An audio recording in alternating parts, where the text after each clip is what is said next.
Kami juga sudah tersambung melalui sambungan Zoom dengan mantan penyidik KPK Yudi Purnomo. Selamat siang Mas Yudi, dengan Bella di studio. Selamat siang, Mbak.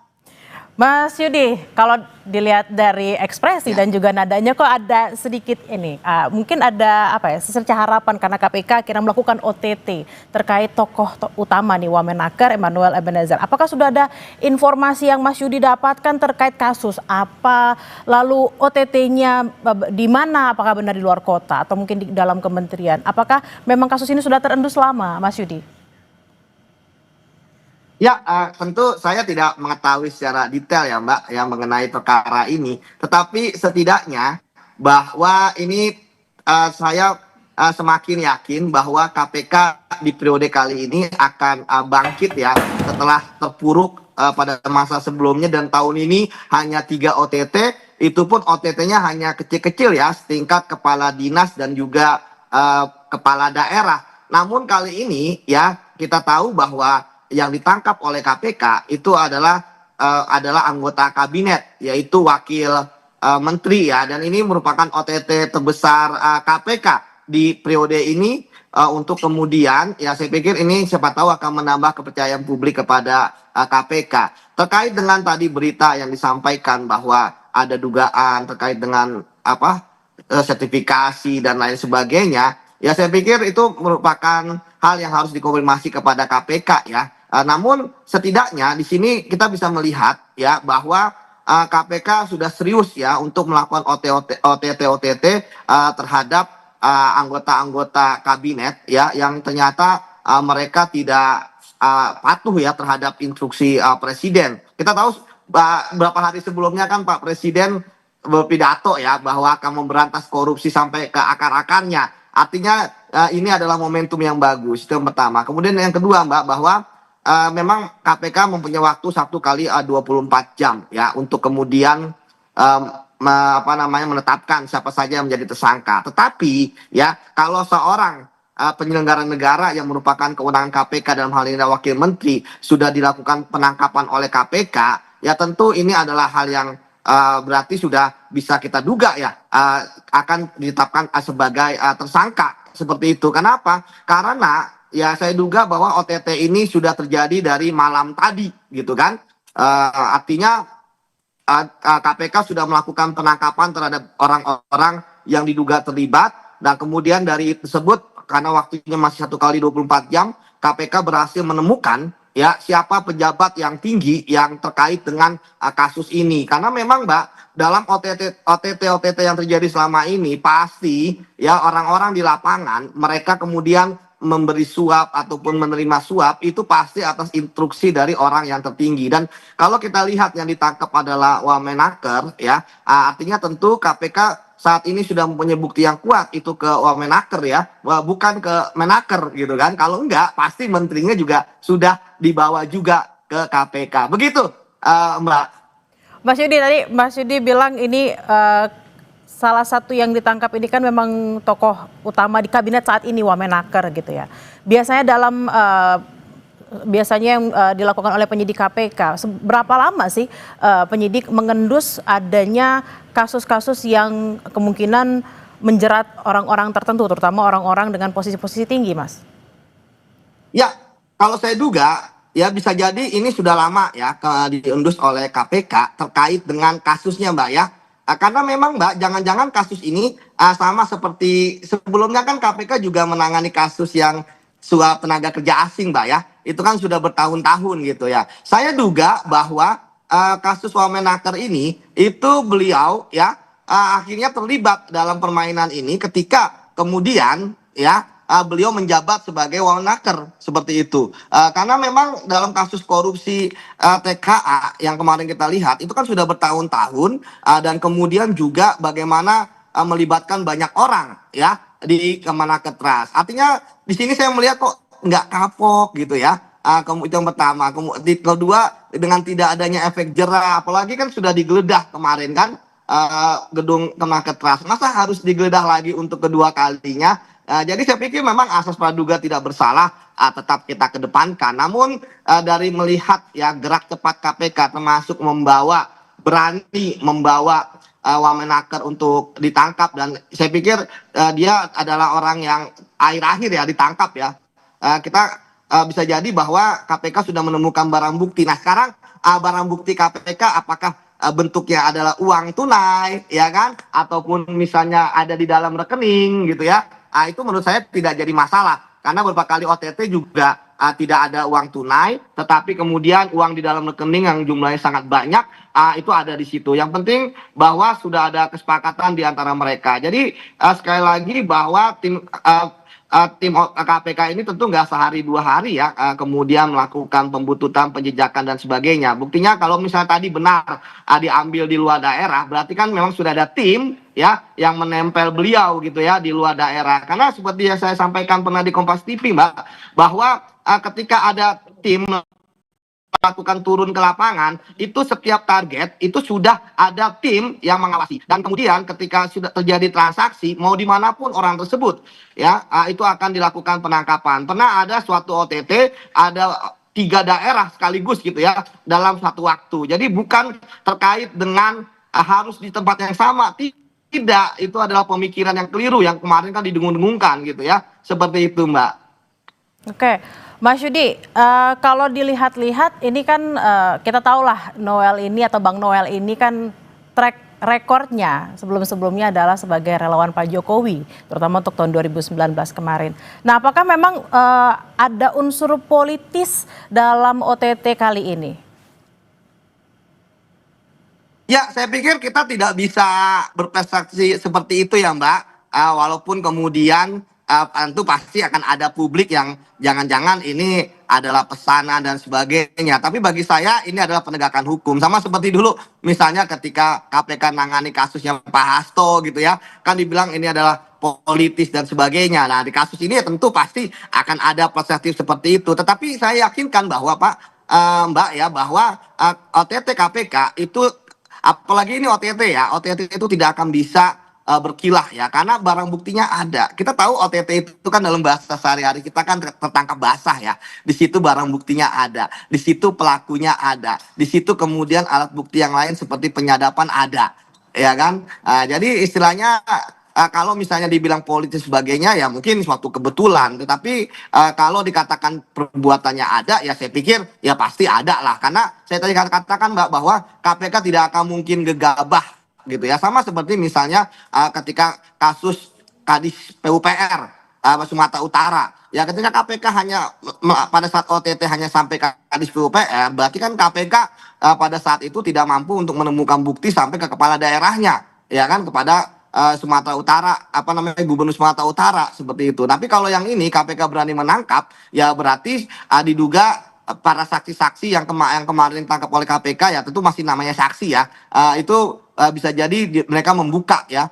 Jadi kalau kita membayangkan Mbak OTT Mbak ya, begitu orang-orang tersebut ditangkap ya, itu Mas kan Yudi, kemudian dibawa ke gedung KPK atau ke tempat lain untuk diinterogasi. Nah, Mas disitulah Yudi, Mas kemudian Yudi ditahan dulu, terjadi Mas salah Yudi satu ditahan di dulu. antara Kami akan ya. memberikan informasi terkini nih dalam keterangan tertulis Wakil Ketua KPK Fitro Rohyanto membenarkan penangkapan Wakil Menteri Ketenagakerjaan Immanuel Ebenezer, penangkapan terkait kasus pemerasan terhadap perusahaan soal pengurusan sertifikasi keselamatan dan kesehatan kerja atau K3. Ya, oke.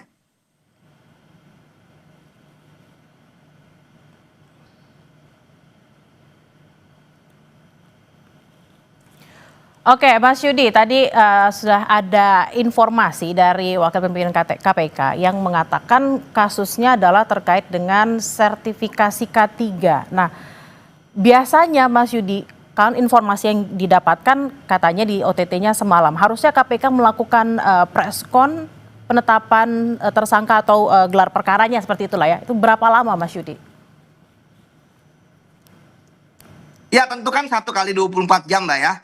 Nanti tersangka bisa jadi 20 orang itu ada beberapa yang kemudian mereka mau bersaksi ya. Terkait dengan sehingga kemudian dilepas tidak jadi tersangka hanya sebagai saksi. Nah kalau kita lihat Mbak kasusnya tadi sertifikasi K3 ya. Memang tadi sudah diinformasikan bahwa kasusnya terkait Ya, dengan saya sertifikasi duga K3. bahwa ya artinya ada pihak-pihak swasta ataupun perusahaan-perusahaan ya yang kemudian ya bermain di situ, ada yang kena lah. Ini kan sangat menarik ya, sertifikasi K3 ketika kemudian ada korupsi di situ dalam bentuk suap gitu ya. Karena OTT ini pasti suap menyuap gitu ya. Ini sangat menarik gitu ya. Bahwa artinya ya tentu jangan-jangan ini jumlahnya sangat banyak. Kita tahu berapa banyak perusahaan yang mengurus dan wajib K3 gitu ya. Jangan-jangan bahwa jumlah OTT ini bisa puluhan miliar nanti kalau misalnya berkembang gitu ya. Seperti itu yang pertama. Kemudian yang kedua Mbak, ya kita berharap bahwa para perusahaan-perusahaan yang mengurus K3 ini itu mereka mau membuka ya. Kalau membuka ya bisa jadi ini kasus ini kan tentu akan menjadi gratifikasi ataupun juga bisa menjadi pemerasan. Itu tergantung nanti alat buktinya dari KPK. Tapi kalau sudah jelas seperti itu, Mbak, saya yakin bahwa kasus ini pasti melibatkan jumlah uang yang sangat banyak. Itu yang pertama. Kemudian yang kedua pasti ya ini juga berlangsung dalam waktu yang lama. Itulah sebabnya Mbak, ya saya melihat bahwa tidak ada komitmen yang baik ya di Kemenakettrans untuk melakukan perubahan. Jadi seolah-olah ketika kemarin KPK membongkar kasus korupsi kemarin TKA ya, suap kemasing, itu seperti yang lain tuh biasa aja gitu kan, ya udah ketangkap lah, kami di sini tetap akan melakukan korupsi. Saya pikir perlu ada perombakan besar-besaran lah di Kemenakettrans biar hari ini tidak terulang kembali gitu kan. Karena kita tahu bahwa banyak sekali pungutan-pungutan yang ada di Kemenakettrans yang harusnya diawasi dan kemudian tidak terjadi seperti ini lagi. Jadi saya pikir ini luar biasa bahwa KPK memang harus melakukan OTT hari ini. Karena apa? Karena ketika KPK kemarin membongkar tidak ada kasus yang TKA, tidak ada yang namanya efek jera, yang ada malah makin berani ya kan untuk kemudian melakukan korupsi dan kemudian ya pelakunya kan adalah orang baru seperti itu Mbak. Baik, oke. Ditahan dulu Mas Yudi, ini juga kita memiliki informasi mengenai Komisi Pemberantasan Korupsi membenarkan melakukan operasi tangkap tangan atau OTT terhadap Wakil Menteri Ketenagakerjaan Emmanuel Ebenezer alias Noel pada Rabu malam. Kendati demikian, Saudara, KPK belum menyampaikan kasus korupsi yang menjerat Noel. Yang pasti KPK mengungkap OTT terhadap Noel dilakukan di Jakarta. Benar ya, terkait informasi tersebut ada kegiatan di lapangan. Saat ini teman-teman masih berproses. Jadi kita sama-sama menunggu ya. Nanti kami pasti akan update ya. Kegiatan ini terkait dengan perkara apa, pihak-pihak siapa saja yang diamankan, tentu nanti kami akan update teman-teman. Jadi kita tunggu dulu. Ya nanti kami update, kita nanti update kembali ya. Ya nanti kami update. Ya nanti ya. Nanti kita update lagi ya. Lokasinya dulu aja. Sementara lokasi di wilayah Jakarta. Ya nanti kita. Dalam keterangannya tertulis, Saudara, Wakil Ketua KPK Fitroh Rohyayanto membenarkan penangkapan Wakil Menteri Ketenagakerjaan Emmanuel Ebenezer. Penangkapan terkait kasus pemerasan terhadap perusahaan soal pengurusan sertifikasi keselamatan dan kesehatan kerja atau K3. Kami masih bersama dengan Yudi Purnomo, mantan penyidik KPK. Mas Yudi, tadi sudah ada informasi OTT-nya di KPK, berarti bukan di luar kota. Apakah kemungkinan di OTT di KPK ini juga berada di lingkungan Kementerian Ketenagakerjaan, Mas Yudi? Iya, OTT maksudnya OTT di Jakarta mungkin ya, kalau tadi ya. Artinya semuanya kan udah dibawa ke gedung KPK ya. Kemudian tadi saya dengar bahwa masih ada pergerakan di lapangan, Mbak ya. Kalau memang masih ada pergerakan di lapangan, bisa jadi jumlahnya ini akan semakin bertambah. Dan itu yang pertama. Yang kedua, kita nanti tinggal menunggu Mbak bukti-buktinya, apakah memang ada uang tunai atau apa uang tunai tersebut, apakah kemudian ada juga yang transfer atau keduanya. Ya, bahwa barang buktinya ada uang tunai atau ada uang di dalam rekening yang bisa untuk segera diblokir KPK terkait dengan penetapan tersangka. Dan ini memang si malakama juga Mbak, bahwa bisa jadi misalnya Pak Emmanuel Ebenezer nggak jadi tersangka gitu kan, walaupun ditangkap. Tapi bagi saya hal ini hal-hal yang mustahil gitu ya, bahwa yang bersangkutan tidak ditetapkan sebagai tersangka. Karena tadi saya katakan posisinya itu akan sangat berat karena dia udah diambil oleh KPK. Kalau misalnya dia hanya karyawan diambil oleh KPK, ditangkap oleh KPK, kemudian dilepas, nggak jadi masalah. Tetapi kita tahu bahwa dalam kasus korupsi, Mbak, ada 3 hal yang sangat penting. Pertama adalah orang yang menyuruh, ya, artinya dia merupakan intelektual leadernya yang punya kewenangan tinggi di sana. Kemudian yang kedua, ada yang namanya koordinator, ya, yang memastikan bahwa korupsi ini berjalan dengan baik. Kemudian yang ketiga adalah eksekutor, ya, yang memastikan bahwa uang suap hasil korupsi itu sudah ada serah terima dari yang memberi, yang saya duga mungkin perusahaan-perusahaan melalui bisa jadi pemiliknya langsung atau direksinya dan lain sebagainya atau pegawainya, dan juga orang yang menerima. Jadi saya pikir sekarang sudah tergambar dengan rapi nih, ya, siapa yang menjadi intelektual leadernya, ya, pejabat tertinggi yang ketangkep ini kan wamen, ya. Kemudian yang kedua koordinator, tadi kan dijelaskan ada pejabat-pejabat di Kemenaker juga yang eselon 2-nya, ya.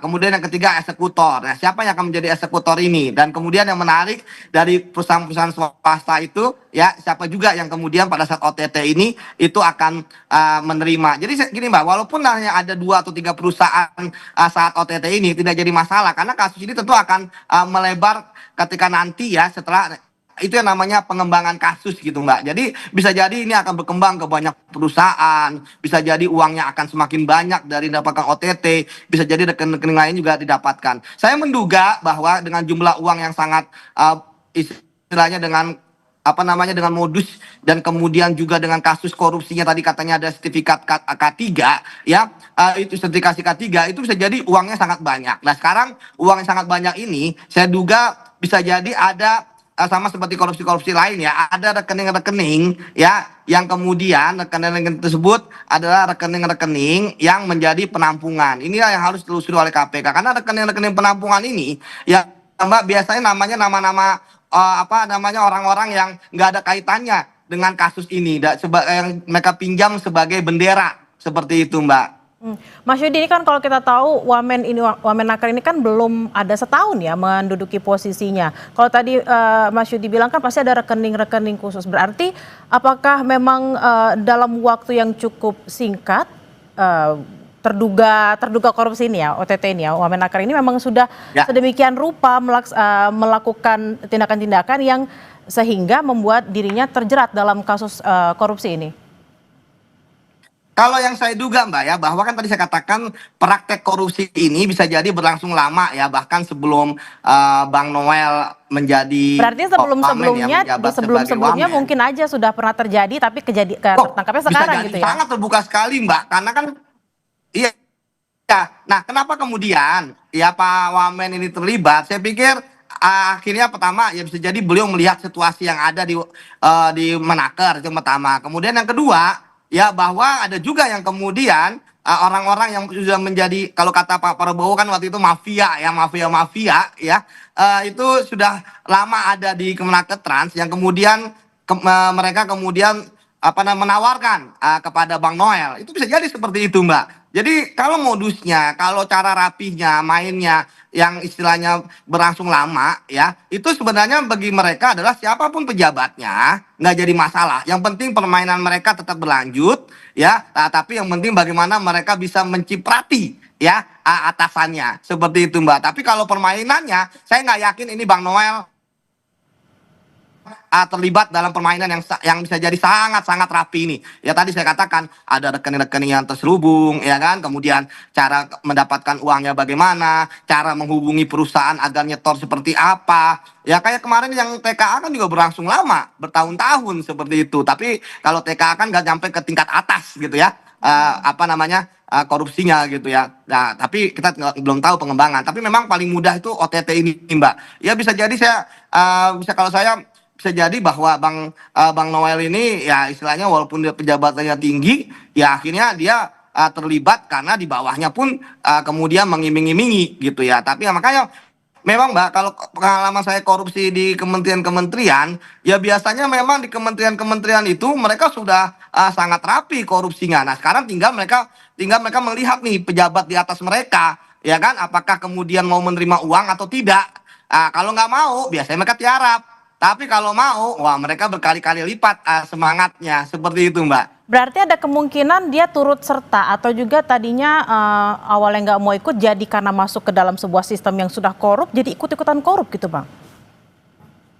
Ya betul Mbak, bisa gitu ya. Makanya sekarang jika OTT ini akan dipilah bahwa apakah khusus OTT ini ya Pak Wamen ini yang menjadi intelektual dader ya kemudian dia meminta uang dan sebagainya ya atau kemudian dia memang terlibat karena dia tinggal nerima setoran aja seperti itu Mbak. Karena memang Mbak kalau dilihat dari kewenangan seorang wakil menteri ya itu saya lihat kan wakil menteri itu kan sebenarnya nggak punya kewenangan yang besar dibandingkan dengan Betul. menteri. Betul. Nah, ini menarik ya. Dalam kasus beberapa wamen, ya ternyata wamen walaupun secara de jure, secara hukum dia nggak punya kewenangan, tetapi dia punya kewenangan ataupun pengaruh ya secara informal seperti itu. Ya, itulah jadi ya walaupun dia bukan istilah pejabat tertinggi di sana, tapi kan kalau orang wamen ya pasti takut sama kayak bupati, gubernur gitu. Wakil bupati, wakil gubernur memang tidak punya kewenangan, tetapi kemudian ya akhirnya bawahannya pun tetap memberikan kepada mereka seperti itu. Nah, kita harapkan sebenarnya Bang Noel ya apapun nanti status beliau, beliau berani membuka ya perkara ini. Jadi jangan sampai hanya ke beliau aja karena saya pikir jangan sampai bisa jadi aliran ini akan sampai jauh gitu kan kalau melihat bisa jadi dugaan saya jumlahnya itu nggak kecil Mbak. Seperti itu Mbak. Saudara, Anda kembali di Breaking News Kompas TV, kali ini bersama saya Vidi Batlolone. Saudara, Komisi Pemberantasan Korupsi membenarkan melakukan operasi tangkap tangan atau OTT terhadap Wakil Menteri Ketenagakerjaan Immanuel Ebenezer alias Noel pada Rabu malam. Kendati demikian, KPK belum menyampaikan kasus korupsi yang menjerat Noel. Namun yang pasti KPK mengungkap OTT terhadap Noel dilakukan di Jakarta. Benar ya, terkait informasi tersebut ada kegiatan di lapangan. Saat ini teman-teman masih berproses. Jadi kita sama-sama menunggu ya. Nanti kami pasti akan update ya. Kegiatan ini terkait dengan perkara apa, pihak-pihak siapa saja yang diamankan, tentu nanti kami akan update teman-teman. Jadi kita tunggu dulu. Ya nanti kami update, kita nanti update kembali ya. Ya nanti kami update. Ya nanti kita update lagi. Ya. Sementara lokasi di wilayah Jakarta. Ya nanti kita. Namun saudara, kami juga mendapatkan informasi terbaru dalam keterangan tertulis Wakil Ketua KPK Fitro Roh Cahyanto membenarkan penangkapan Wakil Menteri Ketenagakerjaan Immanuel Ebenezer. Penangkapan terkait kasus pemerasan terhadap perusahaan soal pengurusan sertifikasi keselamatan dan kesehatan kerja atau K3.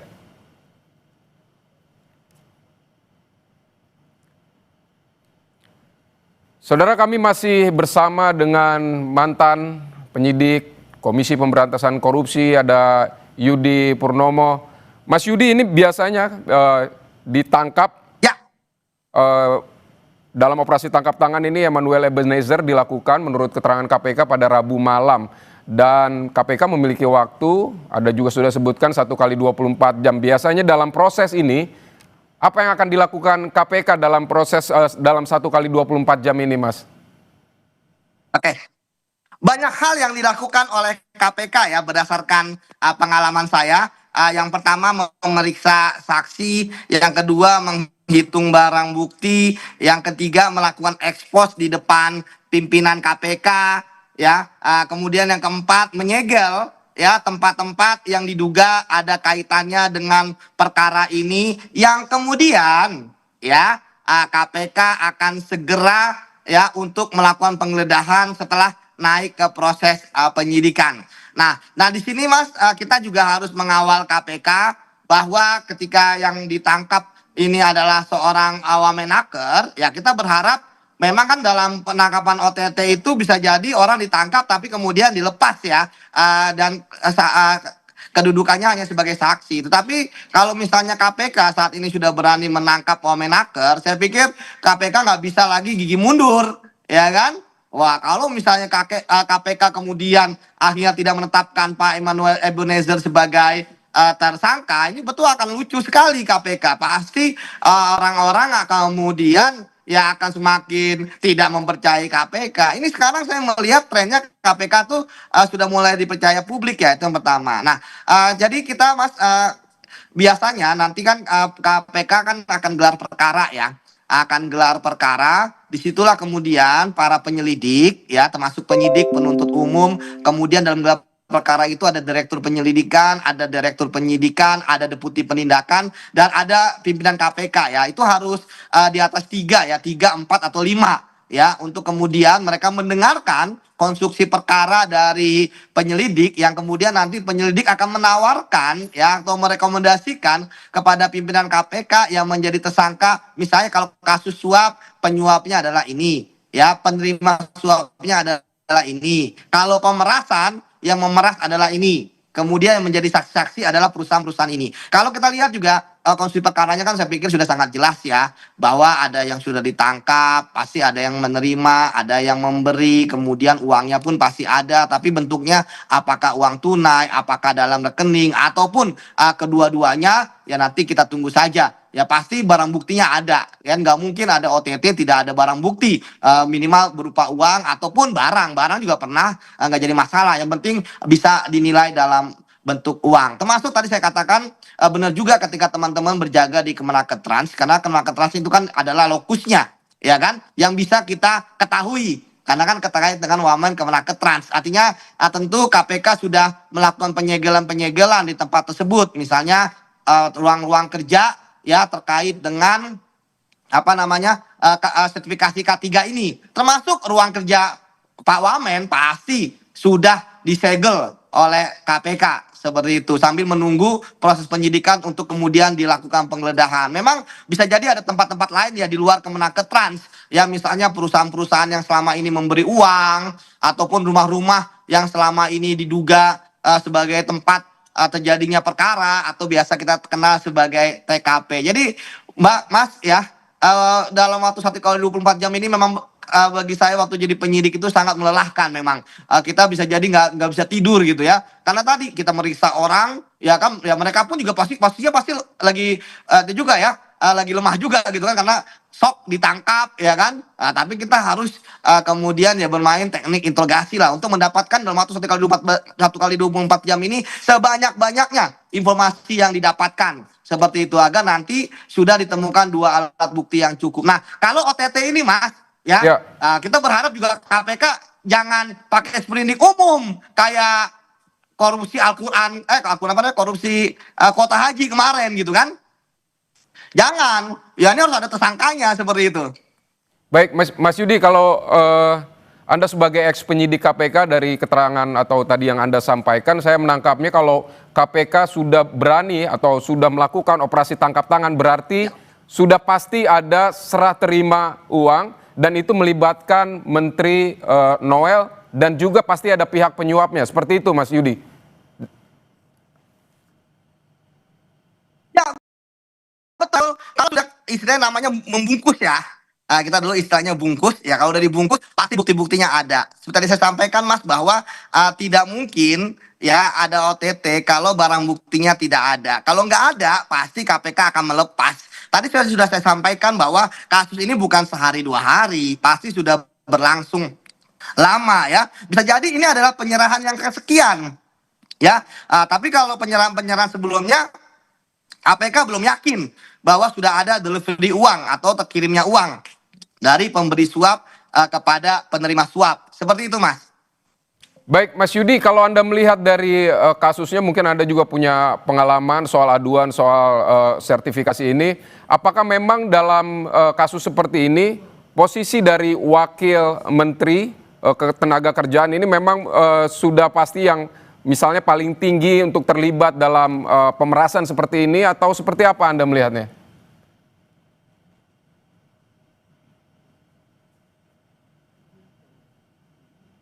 Ya, Mas, kalau dalam OTT itu hanya waktunya singkat ya, dan kemudian siapa saja yang terlibat di tempat tersebut ataupun tempat lain tapi terkait langsung, ya saat ini kan hanya kalau kita prediksi kan hanya wamen ya. Tapi apakah bisa misalnya ke menteri ya dan sebagainya?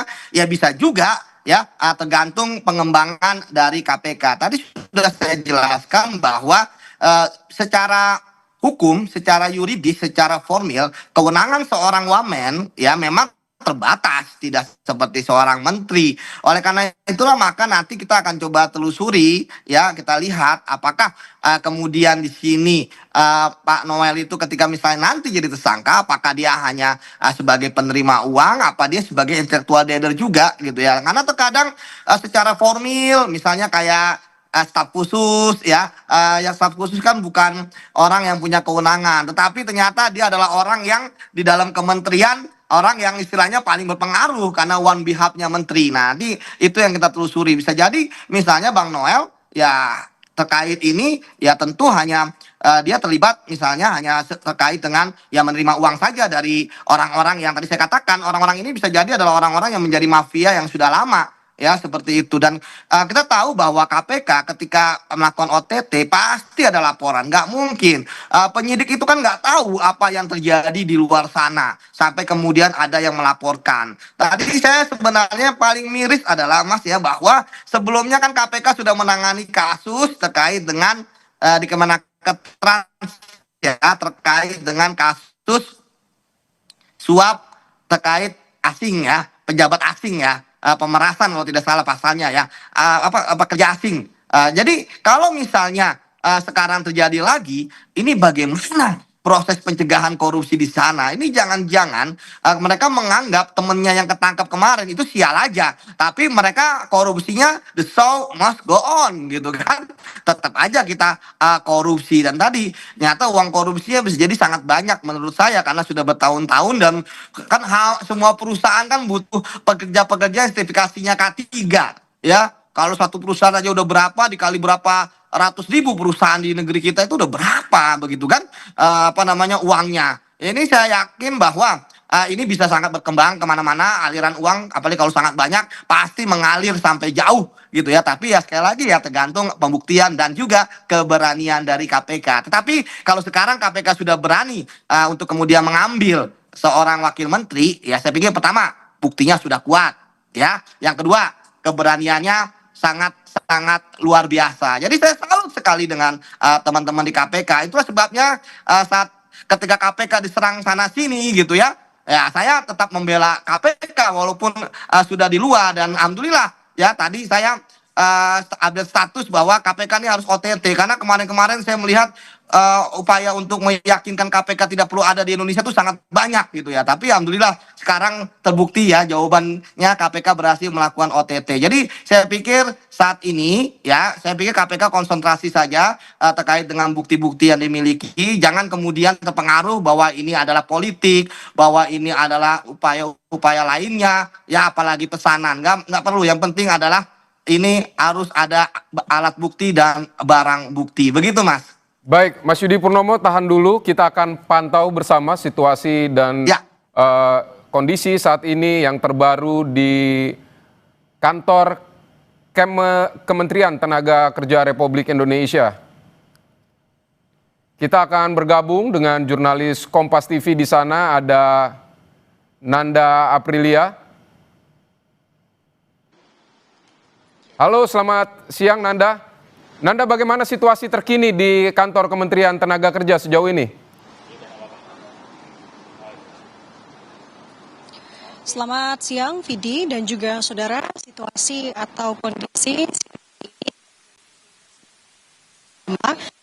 kegiatan ini masih normal, hanya saja Vidi kalau saya melihat ini beberapa waktu baru-baru ini adanya beberapa pihak pengamanan tambahan di sini terlihat di bagian lobi. Kita akan tunjukkan kepada Anda juru kamera Kompas TV Hanil ke sisi sebelah kiri dari saya di bagian depan lobi Kementerian Ketenagakerjaan.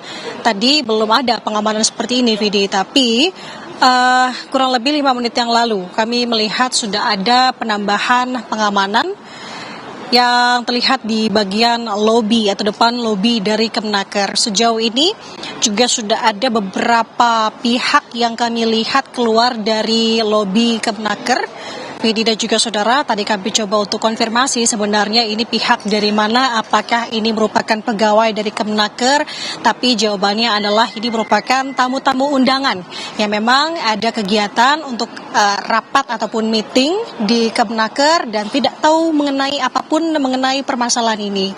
Nah, Vidi dan juga saudara, yang menariknya adalah sejauh ini belum ada statement ataupun pernyataan dari pihak Kemenaker untuk mengkonfirmasi atau mencoba sebagai bentuk klarifikasi atau pernyataan yang disampaikan oleh pihak Kemenaker sejauh ini. Jadi yang kami tunggu adalah baik itu pernyataan dari KPK sendiri ataupun juga dari Kemenaker terkait dengan OTT KPK Wakil Menteri Ketenagakerjaan Immanuel Ebenezer yang dilakukan di mana. Ini masih kita tunggu. Tapi Vidi dan juga saudara, kalau kami mengajak Anda begitu ya, melihat apa yang dilakukan oleh Wakil Menteri Ketenagakerjaan Immanuel Ebenezer atau yang disapa atau akrab disapa dengan Bang Noel beberapa waktu ke belakang kemarin sebenarnya Vidi. Kalau kami melihat memang terbaru untuk update di media sosialnya, tepatnya di Instagramnya Immanuel Ebenezer, bahwa ia baru saja begitu ya mengupload sebuah video di mana ia tengah melakukan sidak ke sebuah pabrik pasta gigi, tepatnya berada di Depok, Jawa Barat, di mana dalam video tersebut Vidi memperlihatkan bahwa aktivitas dari Immanuel Ebenezer diduga yang di mana sidak ini dilakukan karena adanya cek palsu yang diduga diberikan kepada karyawan untuk membayar gaji. Nah, unggahan itu diunggah oleh Immanuel Ebenezer pada sore hari, tepatnya di hari Rabu sore, dan ini menjadi clue terakhir sebenarnya terkait dengan sebenarnya di mana posisi Immanuel Ebenezer, karena informasi yang kami kantongi sementara yang disampaikan oleh Wakil Ketua KPK Fitroh Rohcahyanto, ia membenarkan bahwa memang sudah ada penangkapan atau OTT KPK terhadap salah satunya adalah Wakil Menteri Ketenagakerjaan Immanuel Ebenezer pada malam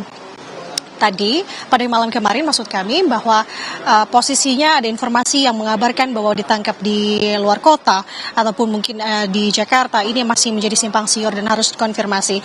Vidi, tadi saya lupa untuk menyampaikan bahwa setibanya saya di gedung Kemenaker kurang lebih sekitar 20 menit yang lalu, memang saya melihat ada beberapa jajaran mobil berwarna hitam di depan gedung lobi dari gedung Kemenaker. Salah satu mobil yang saya soroti sebenarnya adalah mobil dengan plat nomor polisi. Nah, apakah itu mobil yang dipakai oleh penyidik KPK? Karena mengingat saat ini KPK memiliki waktu 1 kali 24 jam untuk kemudian menentukan bagaimana posisi ataupun status dari Immanuel Ebenezer terkait dengan OTT KPK ini. Sementara kami sudah melihat mobilnya tampaknya dipindahkan dan kami akan mencoba terus mengupdate kepada Anda Vidi terkait dengan bagaimana kondisi di gedung Kemenaker. Baik, belum ada sampai saat ini keterangan dari Kementerian Tenaga Kerja terkait dengan operasi tangkap tangan terhadap Wakil Menteri Ketenagakerjaan dalam kasus pemerasan sertifikat K3. Terima kasih Nanda Aprilia untuk laporan Anda dari kantor Kementerian Tenaga Kerja.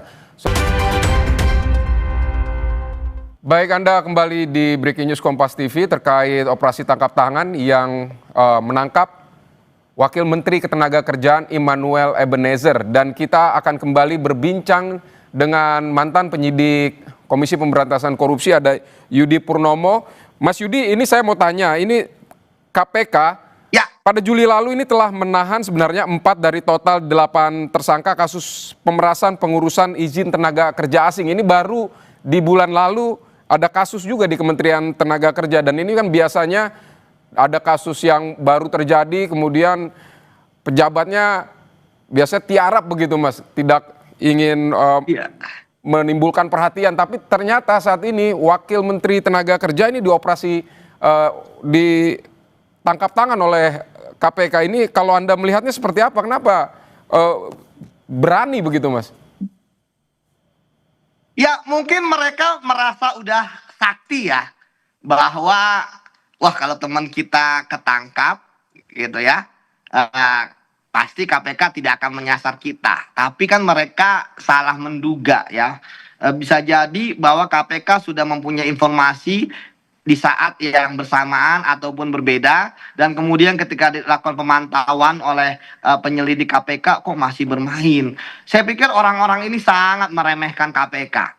Orang-orang ini bukan hanya memandang sebelah mata KPK, tetapi mungkin tidak memandang KPK sama sekali gitu kan, memejamkan mata sama KPK. Akhirnya mereka tetap melakukan tindak pidana korupsi. Padahal ya bisa jadi kan permainan mereka kalau kita lihat 20 orang yang ditangkap ya berdasarkan berita itu kan berarti permainannya kasar sekali ya karena melibatkan banyak orang ya, bisa jadi di antara orang-orang itu ada yang menjadi whistleblower seperti itu. Jadi ya kembali lagi kenapa mereka nggak kapok, karena mereka sudah menikmati uang yang sangat banyak dari hasil ya sertifikasi K3 ini ya, entah itu sertifikasi kepada orang atau sertifikasi kepada perusahaan, nanti kita tinggal lihat ya hasilnya. Namun sekali lagi bahwa ini sekaligus membuktikan bahwa kerja KPK itu bukan hanya kerja begitu selesai ya, seperti koboi ya, begitu membebaskan sebuah kota kemudian pergi ke kota lain. Enggak, KPK ternyata tetap stay di situ gitu ya, tetap tinggal di Kemenaker dan akhirnya berhasil membongkar untuk kedua kalinya. Tapi kan sebenarnya ini juga sebelumnya juga sudah ada kasus korupsi di sana gitu kan. Jadi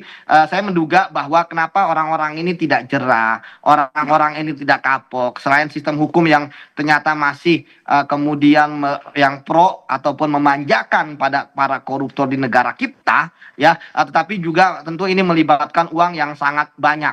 Everybody happy, semuanya senang saling berbagi uang-uang hasil korupsi, sehingga tadi saya katakan Mas bahwa bisa jadi aliran uang dari korupsi ini itu ngalirnya sampai jauh. Tinggal bagaimana KPK bekerjasama dengan PPATK untuk mengungkap. Karena saya duga pasti karena ini melibatkan uang banyak, pasti melibatkan rekening-rekening ya, bukan hanya sekedar uang tunai, tapi nomor rekeningnya adalah nomor rekening yang telah disiapkan dengan nama-nama samaran. Begitu Mas.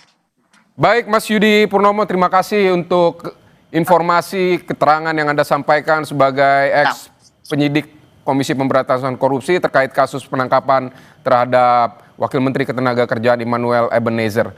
Mas Yudi Purnomo, terima kasih. Selamat bertugas kembali.